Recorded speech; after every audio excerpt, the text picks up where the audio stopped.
بسم الله الرحمن الرحيم.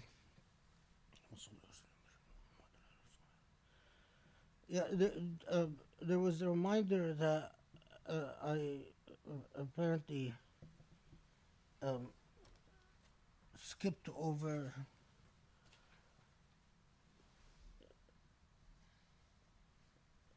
miskeen and the mazghaba, the word mazghaba. Um,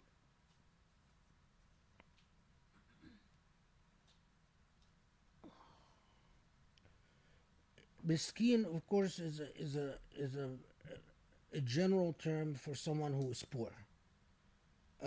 It's very interesting that the word miskeen, um, the root is second, and the reason that the word miskeen for poor developed from the word second. Second means to uh, something to be calm or quiet. Uh, is the idea of disempowerment. That a miskeen is someone who doesn't have power. Now, of course, the most direct power that they lack is the power to feed themselves. But that you see why the etymology of the word, why uh, a poor person was described as someone who is plagued by second, because they're disempowered, they're unable to do a lot of things. So, miskin za mazghaba. Mazghaba comes from the word sagab, and it's a word that was known in Arabic poetry before the Quran. Sagab means jua, means hunger. So we can say rajulun saghib means a hungry man, or saghban. Um, أتيت البيت صغبان, meaning I came home hungry or in a state of hunger. So miskinan ذا مزغبة is a poor person, a disempowered person. ذا مزغبة means in a state of hunger, lacking in the means.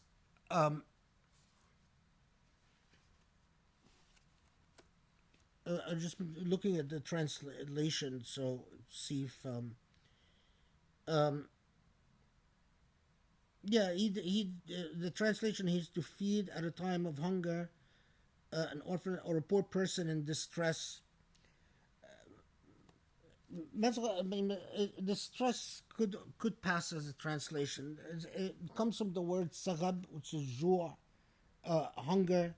Um, Mazghaba could have the general meaning of going through a hard time, a distressed time. That's acceptable. Um, um, Actually, as I'm thinking about it, I like the word distress. A distressed human being with the um, the implication, more specifically, being distressed because of the lack of means. So that's what mazghaba is. Okay, so then shall I just read what you gave me? Okay. Sharif wrote some questions. It says, in regards to sabr, what considerations can be made in the case of physical and mental illness? Are people who may be disadvantaged held to the same standards as everyone else? Others who are more privileged?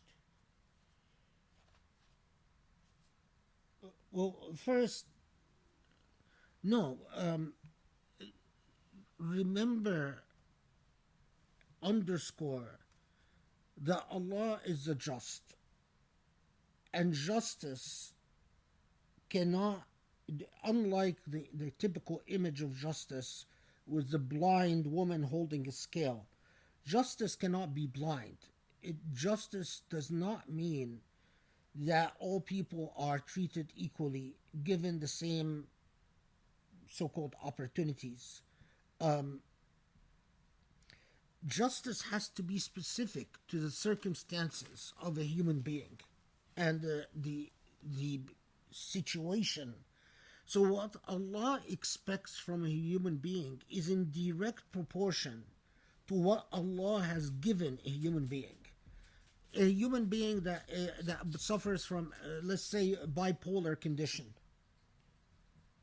has a different set of expectations than a person that Allah has genetically uh, given them a state of tranquility or a state of repose, because some people are genetically prone to being anxious, while other people are genetically not prone to being anxious. And the expectation, each of us must, through reflection, and that's where fakku raqaba, where you look internally, um, is very important. If you want to really liberate your own self, you must reflect within and understand what you have been prone, your weaknesses and your strengths, through, if you will, your biological makeup. But then also understand how, reflect upon how you can overcome your own challenges, what you've been prone, what you've been created prone towards. Um, so of course, I mean, the the sabr of a person who Allah has challenged with a physical or mental illness. I talked about my relative who had Down syndrome. It, of course, the sabr of a person who has suffers from Down syndrome is the expectations that are set towards that person are very different than the expectations that are set towards their own sibling, their own, that person's brothers, who didn't suffer from Down syndrome and don't suffer from the same illnesses and so on. Um,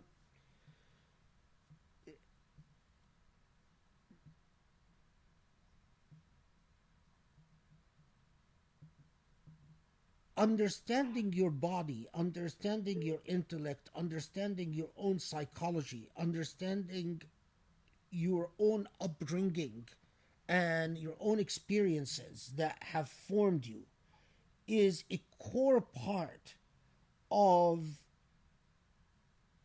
forming your relationship with Allah.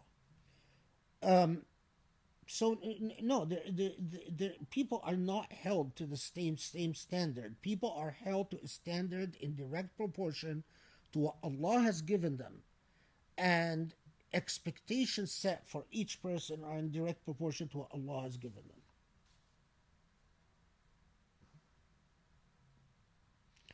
There's a question about sexual relations between slaves and owners.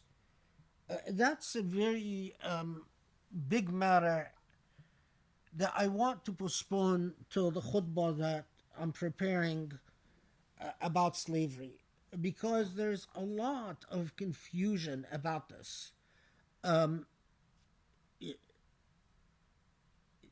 and I'd rather present it in a systematic manner, because we know that the Quran specifically forbade the practice of forcing slaves to have sexual relations. One of the things that pre-Islamic Arabs used to do is that they would buy slaves and then they would use them, hire them out. In other words, they would force them to have sex for money, prostitution. They would prostitute them. And the Quran specifically forbade that practice of prostituting slaves. But in my opinion, the Quran went even further and forbade forcing slaves to have sexual relations, period. And clearly ordered Muslims that if their slaves wish to marry, not to prevent them from doing so. And again, inshallah, when I do the khutbah, I'm going to go through all of that. Um, Now, jurists don't confuse between the interpretation of fuqaha and the core constitutional text from which the fuqaha worked through. Some fuqaha, influenced by their day and age, like a Shafi'i, for instance, said that you cannot force a slave to have sex, period. La ikrah, considered ikrah in sex to be strictly forbidden. Some fuqaha, and there were other than Shafi'i, there were a number of them. Some fuqaha thought that if you buy a slave, you can force him to have sex. Some fuqaha said that you can have sex with your slave as long as you don't force him, like a Shafi'i, who forbade ikrah. So in other words, it has to be with their consent. Some fuqaha said that sex without marriage with your slave is forbidden. That you have to marry, have a marriage contract, so that ownership itself does not permit sex. Regardless of all these different fuqaha interpretations, who were a byproduct of their day and age, we must go back and look at the Quranic text and what it says. And my argument, or my position, is that the Quranic text is actually quite clear, that just having a slave doesn't allow you to have sex with them. The only way you can have sex is through marriage. You cannot force him to have sex with other people, and you cannot force him to have sex with you. And inshallah, I will present this material and go through it. Don't confuse between the fiqh of imperial Islam. In other words, Muslims created an empire that had a legal system. The legal system was inspired by the Quran, but was a byproduct of the circumstances of their age. They were their epistemology, their consciousness, were a product of what they experienced in their day and age. In the same way that it would be a sin for us to ignore the epistemology of our day and age that now understands that it is wrong to have slavery, that it's wrong to force people to have sex, that rape is wrong. We as human beings, does the Quran teach us that compulsion and coercion is wrong? Absolutely. La ikraha fi din, qad tabayyana rushdu min al-ghayy. If we cannot force people to believe, can we force people to do anything else? The Quran came and set a principle against coercion. La ikrah. A principle. It is up to us as human beings in every day and age to give effect to that principle. Now, it's a moral value that we can achieve to great heights, or we can achieve to more modest heights, depending on the day and age. But the moral principle of non-coercion doesn't change. The moral principle of freedom doesn't change. At'atqu raqabah doesn't change. It remains a moral principle. The fact that even the Prophet ﷺ was not able in his day and age to achieve heights, let's say, there's a moral principle, and let's imagine there's a scale. Let's say in the day of the Prophet ﷺ, the Prophet himself, achieved only 50% of that scale. That doesn't prevent us from achieving more. So when someone comes and says, well, the Prophet never did more than X, fine. But that doesn't prevent me to go beyond what the Prophet achieved, ﷺ. If he achieved 50% of the principle of freedom, or 50% of the principle of non-coercion, that doesn't prevent me from aspiring to achieve more, to achieve 70%, to achieve 80%, to achieve 90% of the principle of freedom, of itq raqabah, or la ikrah, non-coercion. This is the intellectual defeatism of Muslims. It's as if, oh, the Prophet didn't ban slavery because in his circumstances he couldn't ban slavery. Because in the day and age, if you understood the economy of slavery, it would have been a complete disaster to ban slavery altogether. It would have done more harm than good. But that doesn't prevent us, later generations, from coming and saying, we heard you, God. We understand now what you're saying. You want freedom, you want liberation, you want la ikrah, non-coercion, you want an end to poverty, you want the orphans taken care of. In the time of the Prophet ﷺ, they weren't able to feed all the hungry because the technology didn't allow for feeding all the hungry. I might live in a day and age where it is possible to create a social welfare system that feeds all the hungry. So the fact that at the time of the Prophet ﷺ, no more than 50% was achieved doesn't prevent me from coming and achieving 60%, 70%, 80%, 90%. That's the more big. So when someone comes to me and says, are you saying you're better than the Prophet? No, you don't understand how morality and virtue works. Virtue is a principle that Allah establishes. La ikrah. No coercion. Then you aspire for it and you go and achieve as much as you can within the circumstances and the epistemology of your age. When Allah says, "Itqu raqaba," freedom, a principle is established. So please, the fact that something was done in the past is simply demonstrative. It is illustrative. It is something to learn from as to what the maqsad was, what the purpose was. And then the maqsad becomes your goal. And that's why maqasid al-sharia are so important, because it is not the precedents that set the limits of your aspirations. It is the constitutional principles that set the limits of your aspirations. People who live by precedents rather than constitutional principles are doomed to suffer from anachronisms. They will remain trapped by history. They will never evolve beyond the historical moment that has trapped them. Historical anachronisms are very, very dangerous. And that's the problem that has held back modern Muslims, is that they continue to deal with the past in an entirely anachronistic fashion. They're trapped by the past. They can't evolve beyond the past.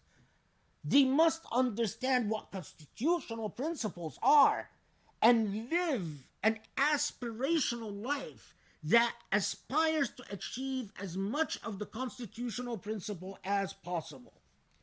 And inshallah, may Allah help me, and I will address this issue of slavery again and again, because it has become a fitna among modern Muslims. I mean, people like Muhammad Abdu and Rashid Rida and Kawakibi and Rafa' al-Tahtawi wrote so much about slavery, and we all thought that we're done with this issue. After all the material they've written, that, okay, alhamdulillah, slavery is a thing of the past. But then modern Muslims come and bring back the issue and bring back all this fitna again, because they are trapped in anachronisms. They are not able to evolve beyond the historical moment that has trapped them. Okay, it says, from the last Halaqa, why did Allah choose the last messenger of God to be sent to the Arabs and Arabian region? Listen, this is again another very important historical issue.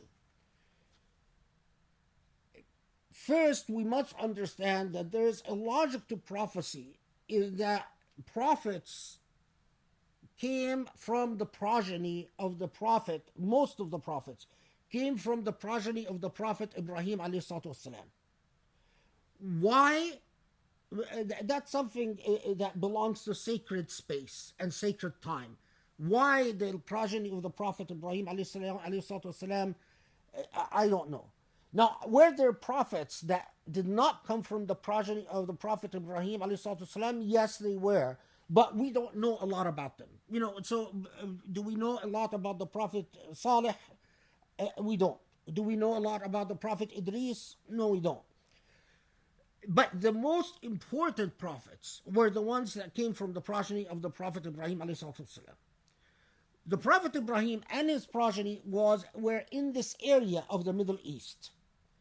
Now, we are told by theologians that there were prophets outside the region of the Middle East, but Allah doesn't tell us about them in the Quran. So, a lot of theologians write about, they thought that this Chinese person might have been a prophet, that this person that they met in, I don't know in what journey they did over in the high seas might have been a prophet. But they're not Quranic prophets. In other words, they're prophets that the Quran didn't choose to tell us about. Now, the area, this region of the Middle East was dominated by two superpowers, the Romans and the Persians.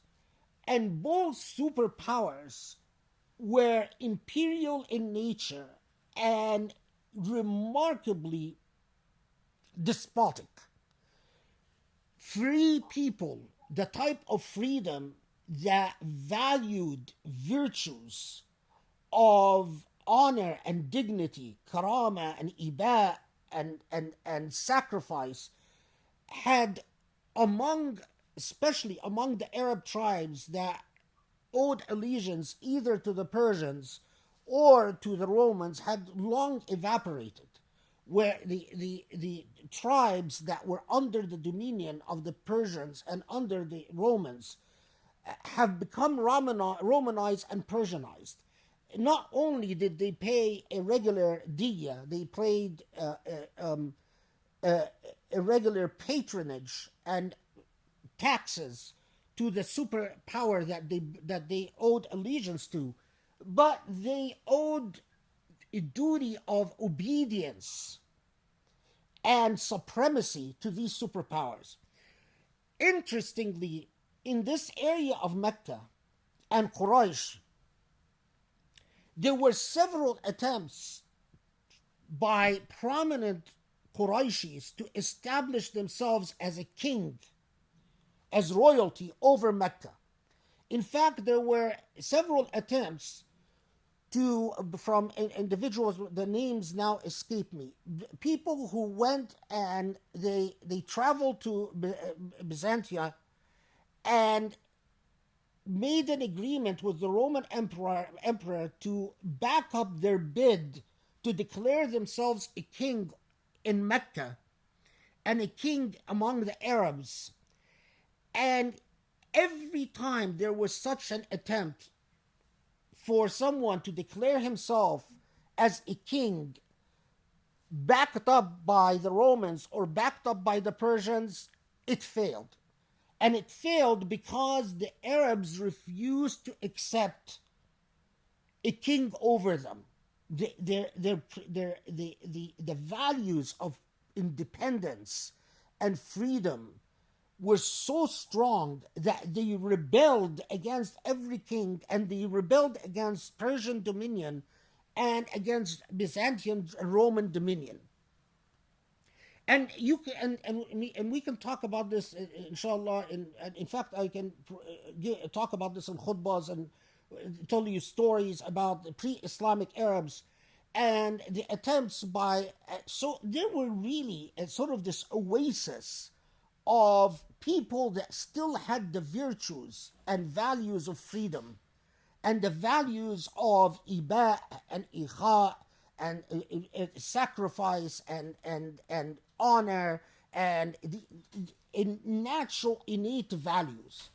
In my opinion, this was not by accident. In my opinion, Allah preserved the Arabs of Mecca in that state so that they will be the recipients of the Muhammadian message. Because if a prophet would have been sent to a people under the control of Persians or under the control of Romans, what would have happened is that that message would have either been corrupted, by Romanized in the same way that what happened to Jesus. What happened to the message of Jesus?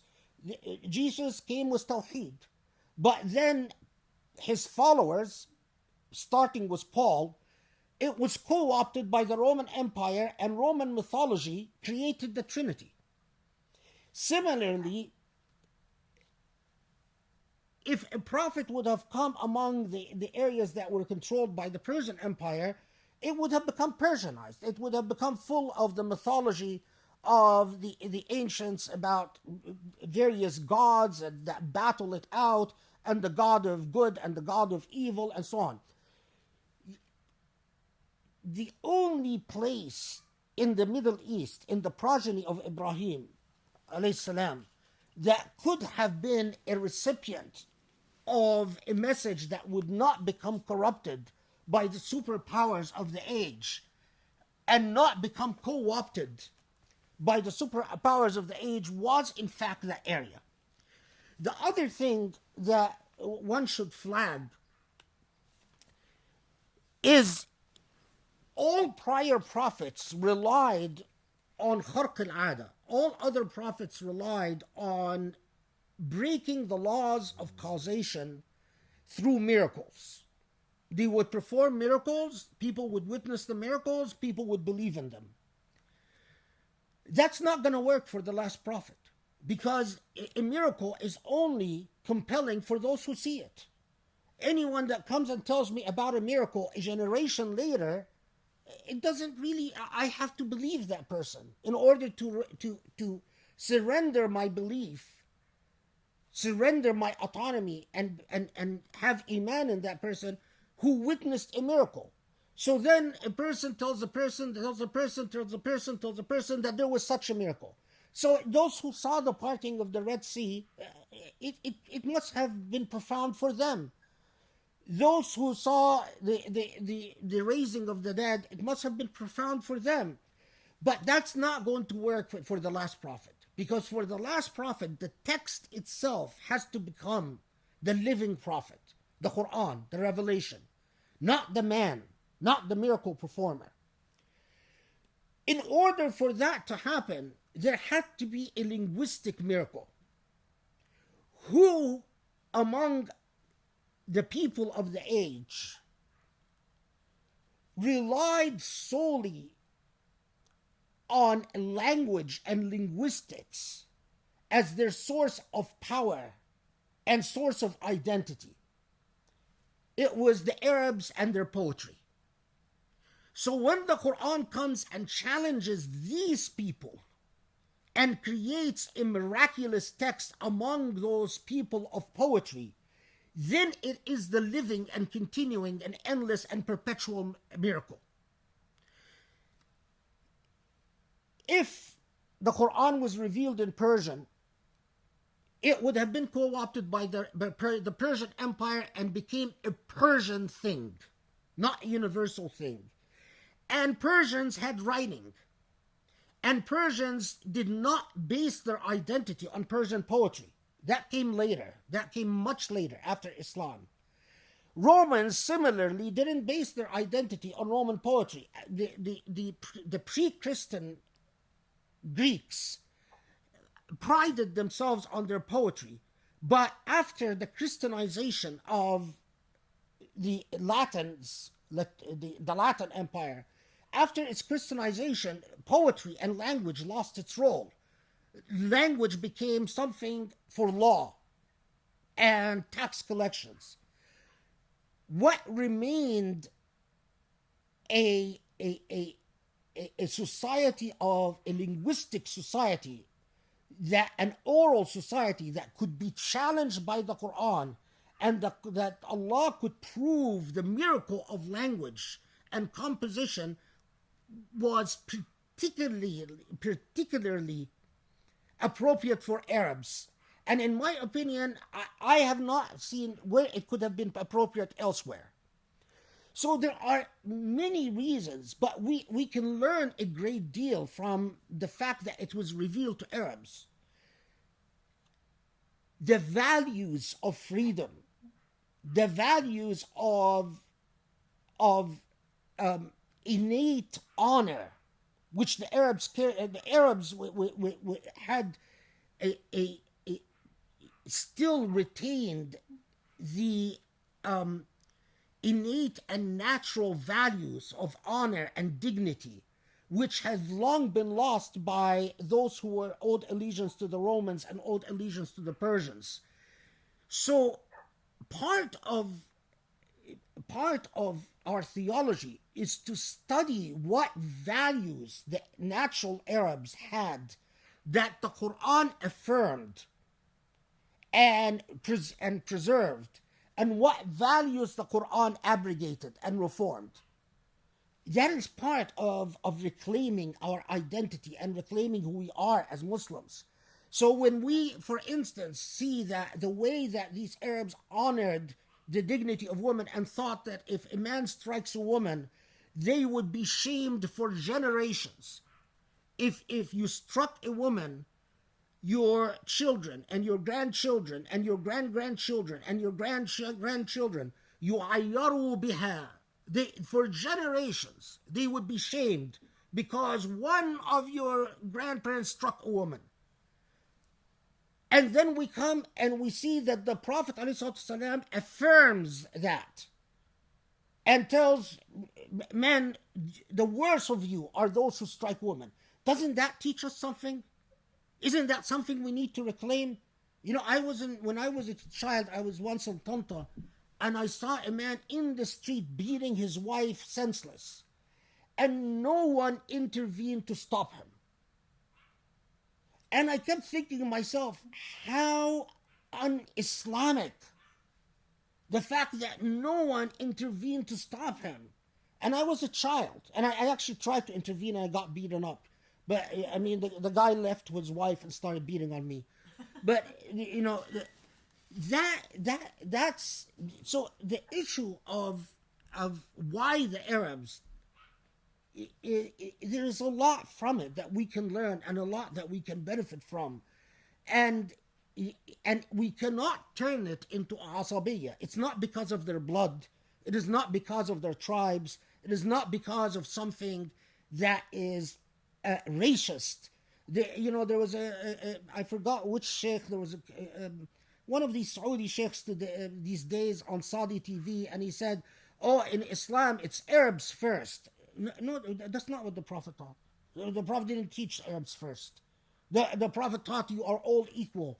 Like sawasiyata asnan al-misht. You are all equal to one another in the eyes of God. What matters are your akhlaq. What matters are your morals and your ethics and your values. You mentioned the imperative to enjoin compassion beyond national, tribal, and ethnic boundaries in order to construct a sense of community. However, how can we achieve this sense of community, ummah, seeing as how our world is constructed politically and ideologically, example, certain aspects of liberalism, in a way that makes this difficult, if not impossible? You know, it's like any... If you want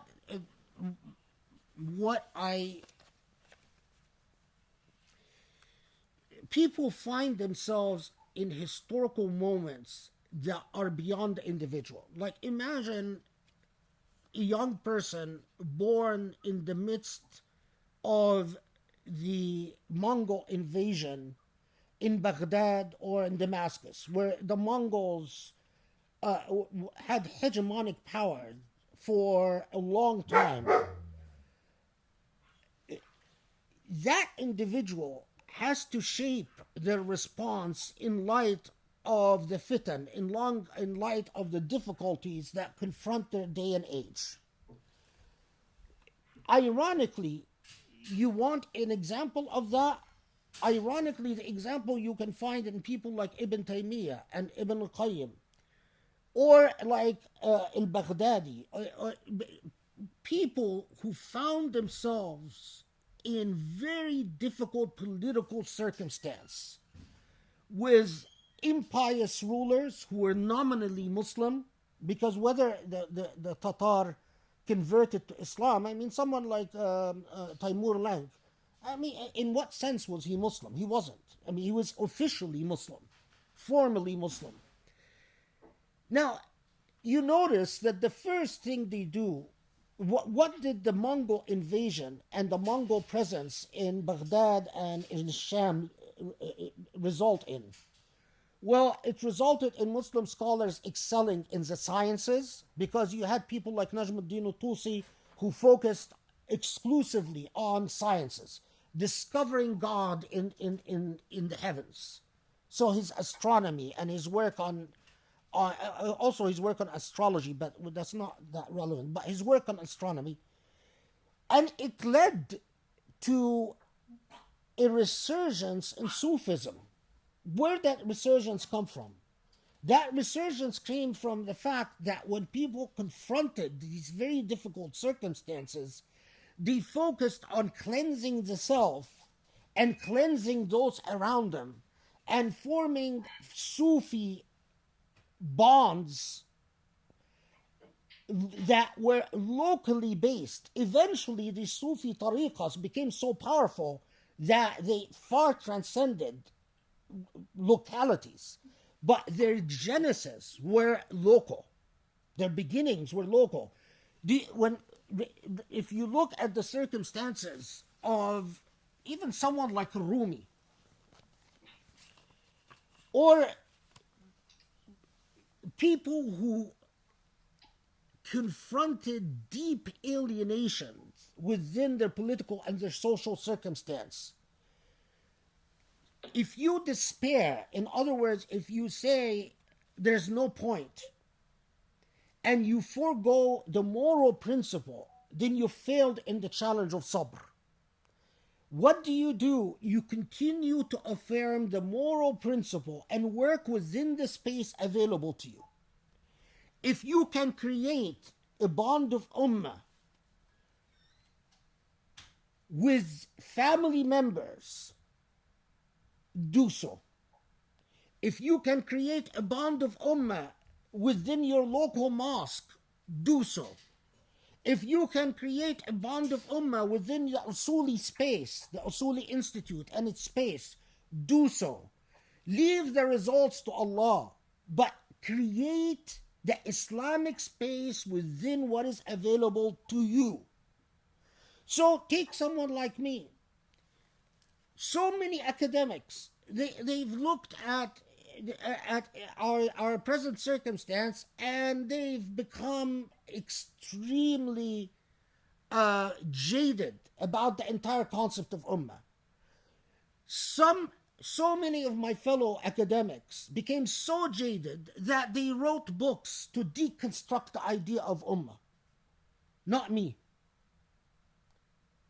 And it's not because I don't read what they write. I read it. And I understand exactly what the history they're telling, the story, the narratives they're. But for me, the aspiration remains what is the most important. Regardless of history, I learn from history, but I learn the mistakes from history. And regardless of the present circumstance, I will continue to say, till the day of my death, the Hijaz is the inheritance and legacy of all Muslims. Right now, no one can challenge Saudi dominance.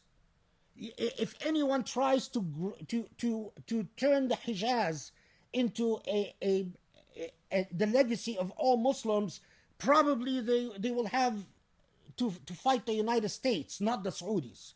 Because in the same way that Great Britain backed up the Saudi usurpation of the Hijaz, today it's the United States that will back up the Saudi usurpation of the Hijaz. But what is right has to remain right. The principle has to be affirmed consistently. In the same way that right now, so the Israelis have complete dominance over Jerusalem. So many Muslims, they look at this and say there's no hope of ever liberating Jerusalem. So what do? They say, well, Jerusalem is not important. No. How are you going to confront God with that type of compromise?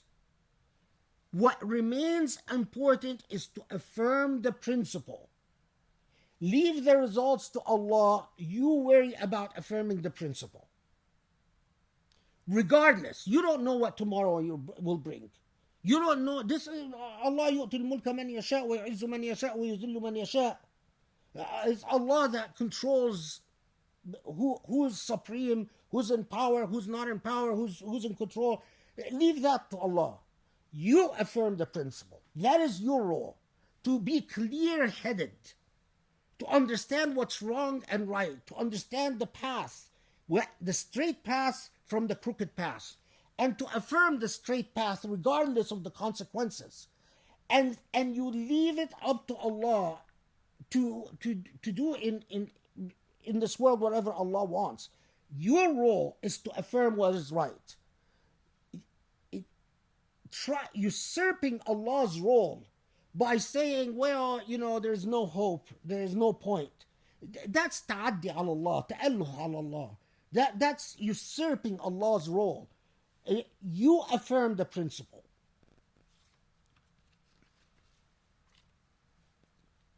Pass me that.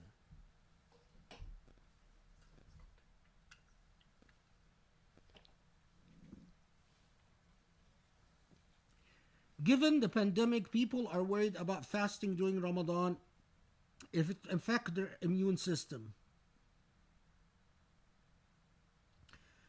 Shall I read your point too? Yeah. Sharif points, research shows fasting improves your immune system. Poor self-care during fasting times is what lowers your immune system, your immunity. And I know that Sharif has been, he does yoga and so he knows a great deal about self-care and health. What Sharif says is consistent with what I've learned as growing up. What doctors would tell me is that fasting actually improves your health, but it is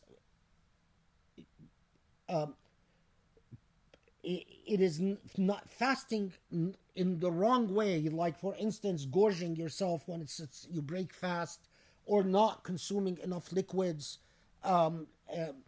or consuming the wrong type of food is what creates the health problems.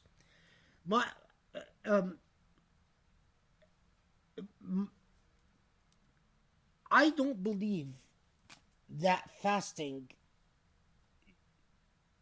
makes you more prone to illness or disease if you do it the right way. So do the research to know, and there's a lot that has been written by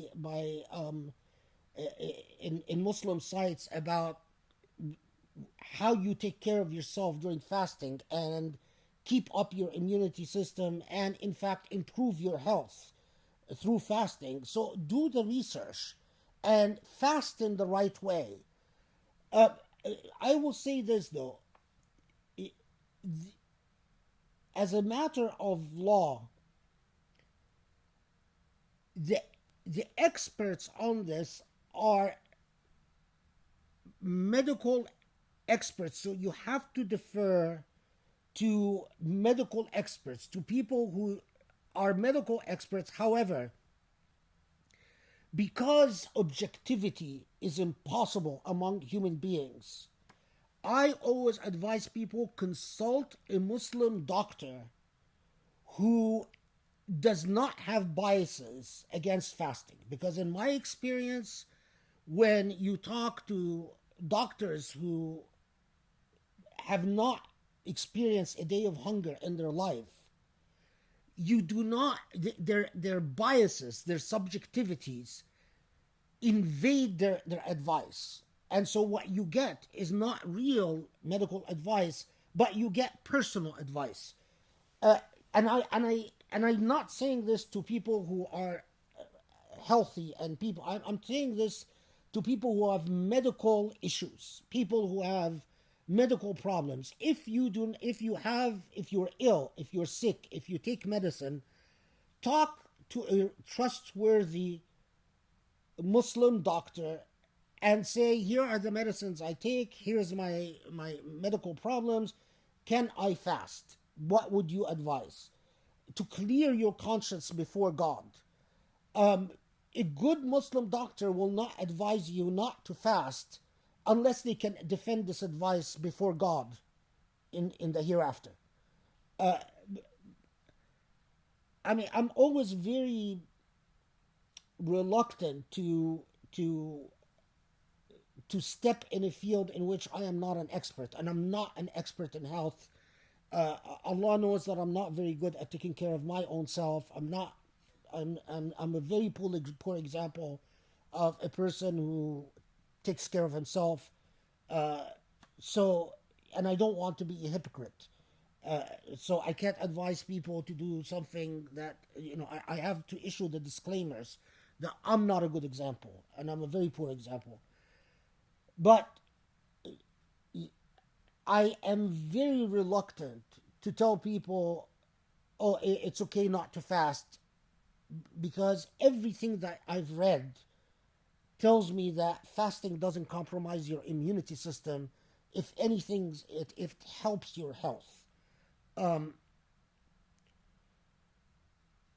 If a doctor, a qualified person who has done research and is not biased against Islam,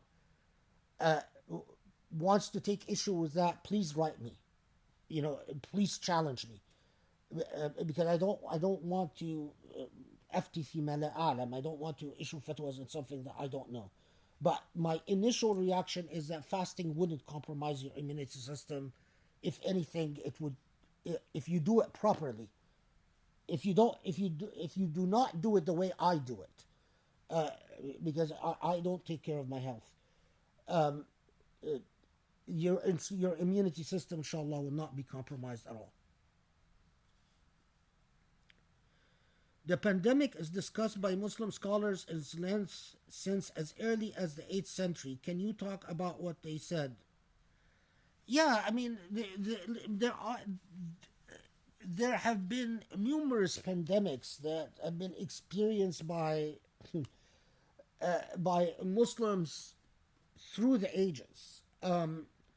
From the famous pandemic of Autas at the time of the Prophet ﷺ, to the pandemic after the death of the Prophet ﷺ during the time of Umar ibn al-Khattab, the pandemic in which famous companions like Ubaidah ibn Jarrah died.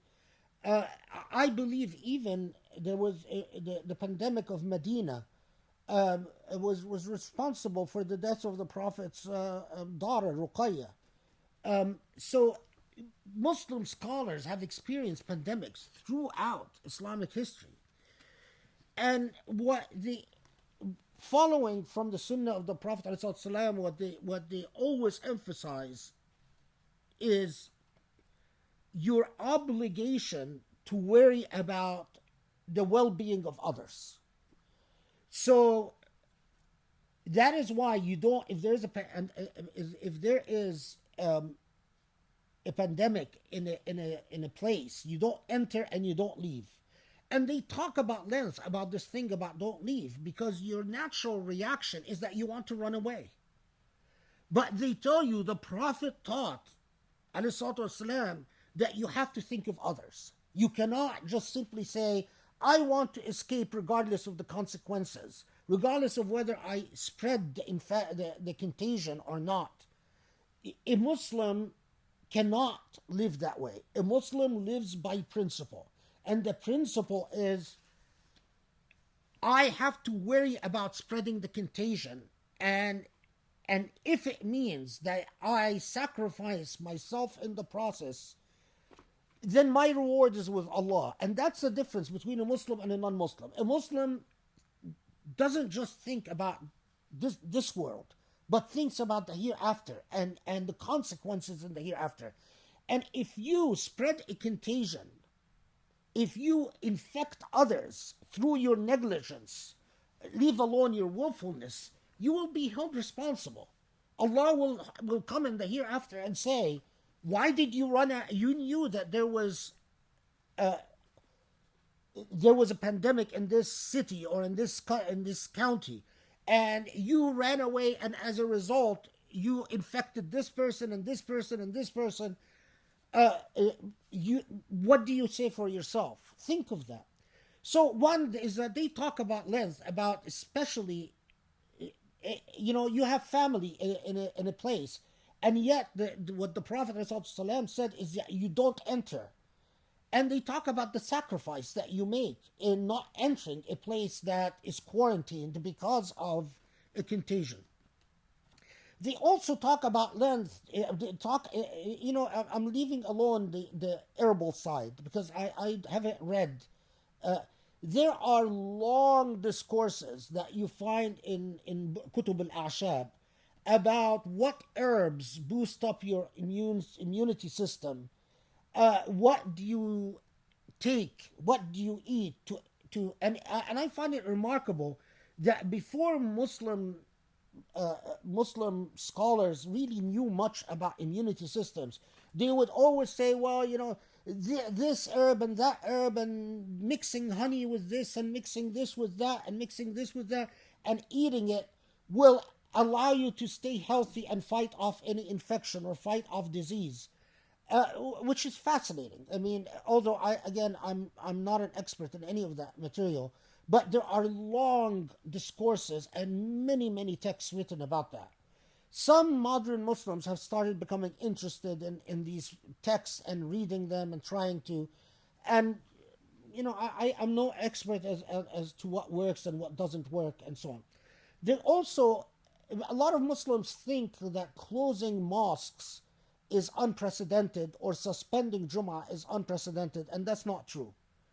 There were many pandemics in the past that led to ta'til al-Jum'ah, where Jum'ahs, when in fact, and mosques were in fact closed to stem off the contagion.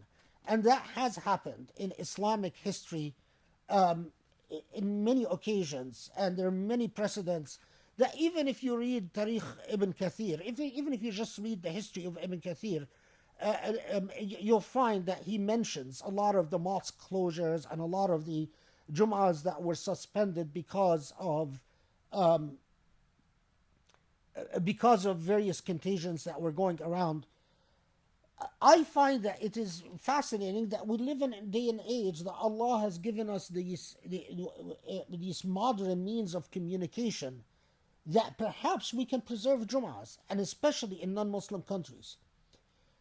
There is a great deal written in books, and you can read the sections in just Ihya Ulum al-Din, about your obligations during the food. Every time there was a plague, inevitably what would happen is a food shortage. Among the pre-moderns, that was well known. A plague equals food shortages. So Muslim scholars pretty much universally conclude that during a food shortage, hoarding is equal to going to hellfire. If you hoard food during the food shortages that result from plagues, in order to raise prices or achieve a monopoly, you're pretty much going to hellfire. It's one of the biggest sins on the face of the earth. They would also talk at length about your duties towards your neighbors and towards your community during the food shortages that result from plagues. How if you must share what you have to feed others who are in need. And you will find a great deal of material written about that. One of the biggest acts of virtue that you can achieve is to share what you have with those in need during plagues. Because in pre-modern times, plagues equaled food shortages. There were some plagues in Egypt, for instance, among one of the very famous plagues during the Fatimid period. food shortages got so bad that people started eating the bodies of those who died. One of the very famous stories was one of the Fatimid caliphs executed someone for stealing a horse during a plague, and he hung them. And in the morning, the body of the person who was executed had disappeared. The reason it disappeared is that hungry people stole the body and ate it. So, not to gross you out, but Muslim jurists have a lot written about the sin of eating the dead during plagues. Now, for people like me, I enjoy reading this material. So I read a lot of fatwa about how you cannot eat the dead during plagues and how it's haram, and that came from real life experience. It's only the modern human being is spoiled. Modern human beings, unlike the pre-modern human beings, there is some historians that said that in the average age of the pre-modernity, an average human beings who lived up to their 40s, if you died in your 40s, you would experience at least a minimum of 3 plagues in your lifetime. 3 serious plagues. In some periods and in some areas, you would experience at least a plague once every 5 years. Now imagine if you live till your 80s. Imagine how many plagues you experience. Modern human beings, we became spoiled because we developed the science of vaccination. So we are discombobulated by a plague. Oh my God, a plague. But if you read history, you don't know how good we have it. Compared to what happened in pre-modernity, this is a joyride. This is nothing. So, keep things in perspective. When you talk about fasting during plagues, our ancestors regularly fasted during plagues. Regularly. But, of course, they didn't eat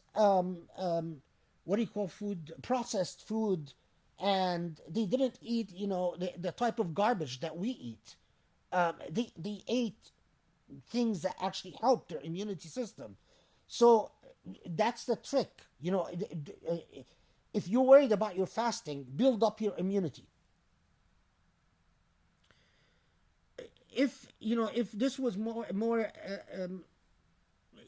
telling stories of plagues is endlessly fascinating because it gets, you want to understand your historical moment. You where you are in history, you read the past, and horrible things happened in plagues. In the pre-modern age, people would drop from plagues like flies left and right, and homes would become abandoned because the occupants of the home all died inside of it.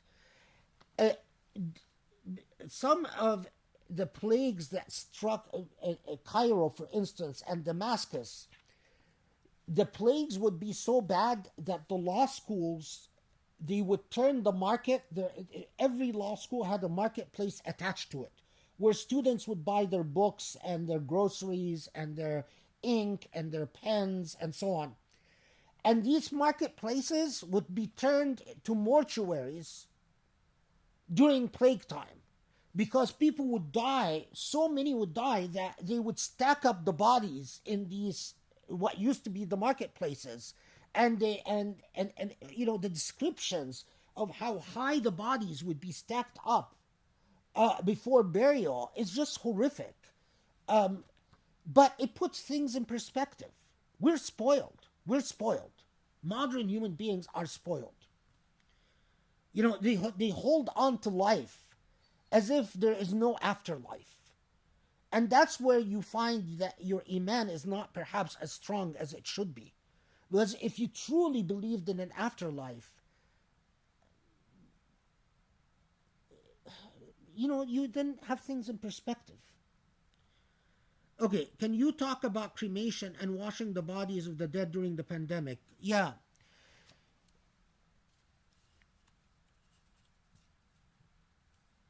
Because Muslim scholars wrote a great deal about plagues,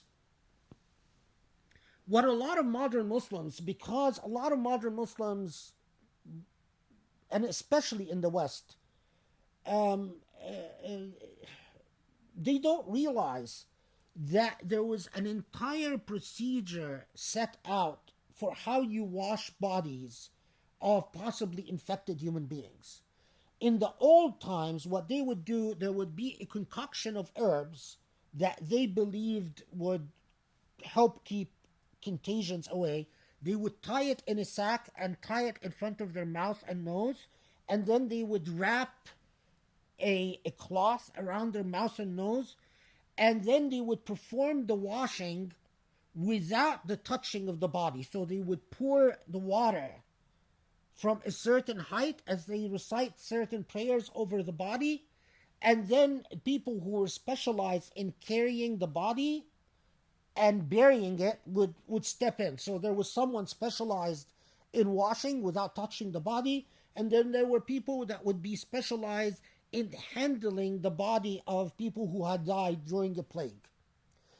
And remember, during the Black Plague in particular, your biggest worry was that you do not touch one of the sores, because the body of the person who died would have a lot of sores, and if you touched the body and opened up a sore, you become infected.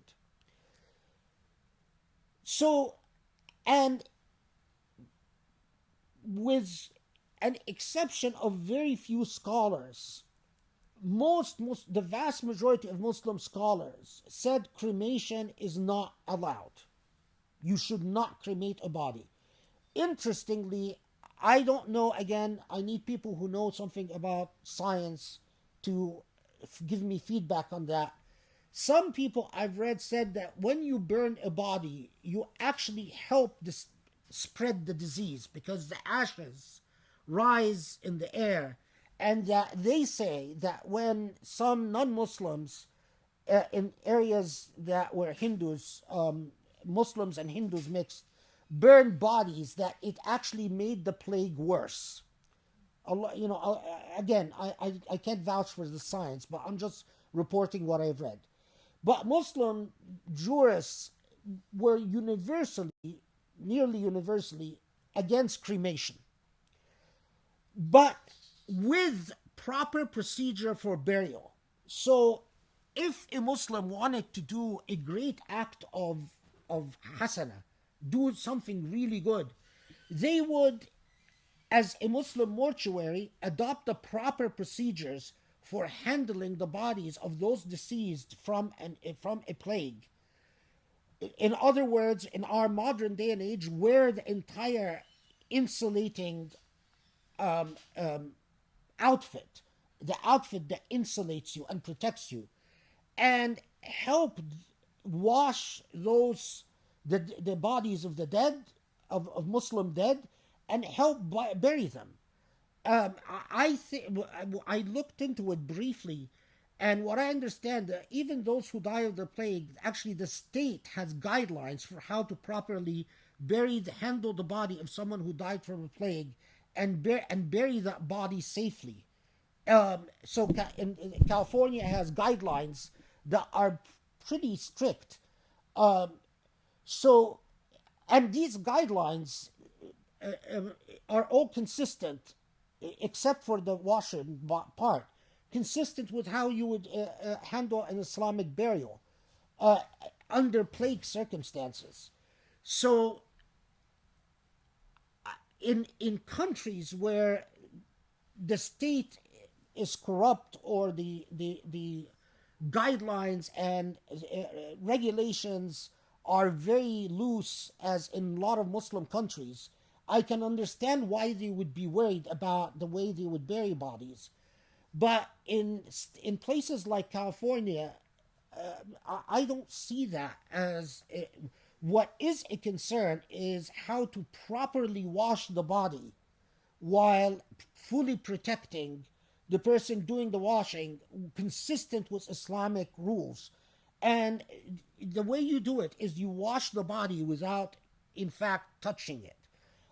And if someone is interested, someone does washing, and they want to know what the Islamic rules for washing someone during a plague, I can refer them to the proper text, and or I can even show them how it's done, because there is an easy way to do it. So nothing, I don't see any impossibilities here. I mean, there's a proper way for us to wash our dead and a proper way to bury our dead without endangering ourselves or endangering anyone else. Are these all the questions? I think that's it. Anything else, Shri? What did you say? Yes or no? Yes? Hello? It's nearly 8 o'clock. Right. I'll be right there. Thank you. Okay, so I think that's it for tonight. Yeah, it's nearly 8 It's getting late. Subhanallah, the only thing that continues to bother me about the ear thing, alhamdulillah, there used to be a ringing that was just horrible inside the head, but it went away, alhamdulillah. Now I just hear whooshing sound, like white noise. But also, I keep getting these headaches once I exert too much physical energy. So I've learned to just be kind to myself and not push my head beyond its endurance. So this is my way of just apologizing for not persisting longer. But I think we've spent a good chunk of time. It's been 4 hours. Like it flew by. But it flew by, and I miss all of you. Truly heartfelt. I really miss the halaqas. I miss seeing you. I miss shaking hands. I miss hugging. I miss enjoying your auras, the presence of your auras.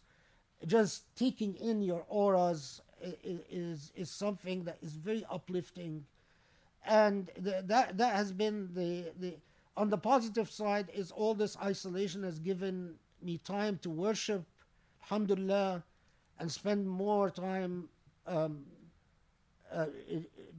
ibadah. The negative side is that I just miss my ummah, the little ummah that we have. So may Allah protect you all. Please take care of yourself and take care of your families. May Allah protect you and guard you and keep you safe and fill your life with blessings and beauty. And inshallah, until we meet again, at least in Jum'ah, and then inshallah in the next halaqa, inshallah. And ya Rab, it will be in person the next time. Inshallah. Okay. So I will say assalamu alaikum. We will see you guys on Friday at the virtual khutbah, inshallah. Thank you so much for joining, and assalamu alaikum. Wa alaikum salam.